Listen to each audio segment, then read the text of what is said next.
Before we start this lecture series, I want to urge a few words of caution.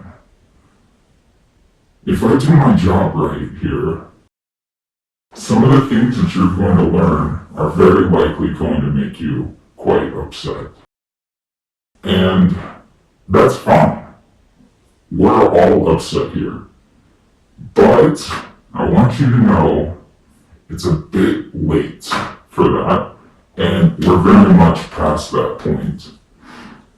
This is exactly why we did Occupy back in 2011. But we're getting to the core of the issue and why we did Occupy and why we are activists and activists today, and why we continue to persist and have continued to persist in our activities. The realities of our central premise of Occupy, that we are the 99%, have never been more stark, nor more heinous and egregious than they are today. However, there has been many changes that have advanced normal citizens to a more equal playing field with the rich and powerful since then. Arguably, as a result of our refusal to capitulate and our own social actions, like with Million Mass March, like with every march that we did in the 2013, 14, 15. All of our actions, the hacktivism since, the different operations we've engaged with, the anti-Antifa activation, all of the many matters that we've been involved in.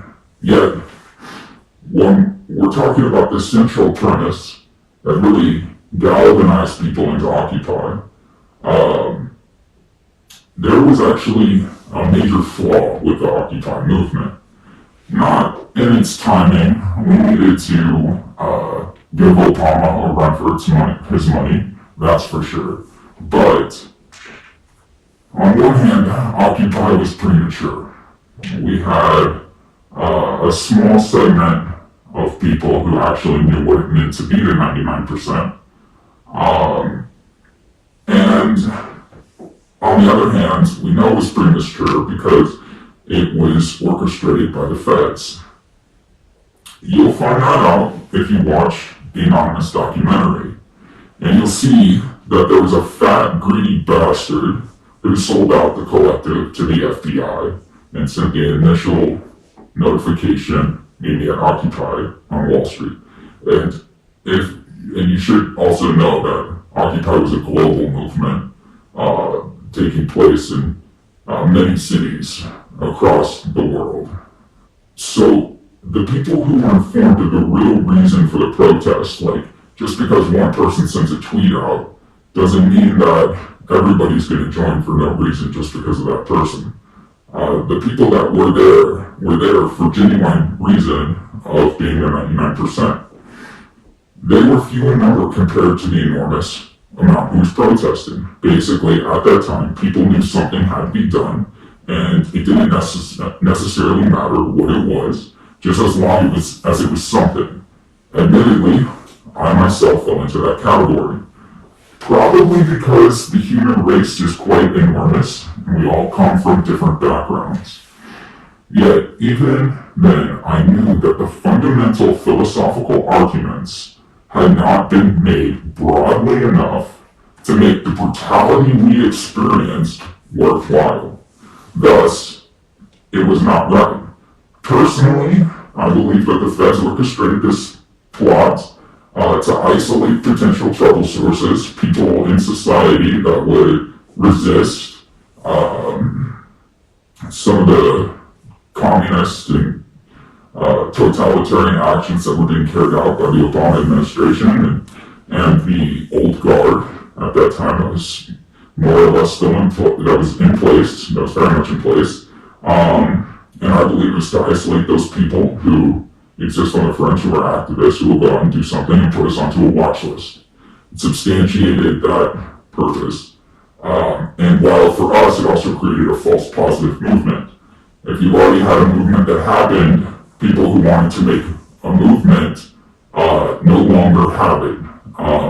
It's like when you see somebody, you're walking down the street, you see somebody that you recognize and you immediately think, oh, it's that person. But then as you get closer to them, you say, oh, that's not that person. And so rather than saying hi, you're just like, oh, okay. And you keep walking. So I think that was a big part of it, to create a false movement so a genuine movement wouldn't appear. And to basically take the fight out of us, which I somewhat did, but not totally, especially with the Million Mass March. That said, in this lecture series, I'm going to explain to you exactly the fundamental problems that led to Occupy.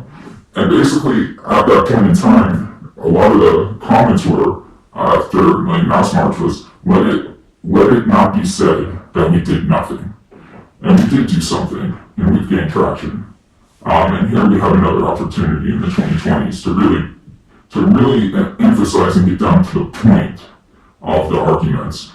So where do we go from here once this information is disseminated en masse, once people are informed enough of what it means to be the 99% and how exactly the scales of justice are unfairly slanted?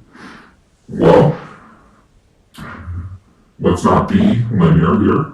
The reality is, again, the time has passed. We are now past 0 hour and into a new age. It's really kind of beautiful. Please then educate yourself on the issues and join me in that chat room at opcoolilluminati.com. And be sure to purchase some merchandise and help fund this thing, because definitely servers are expensive and I pay for it and I'm not loaded. But the enormity of the problem is far beyond that which humankind can even attempt to control. So with that, thank you.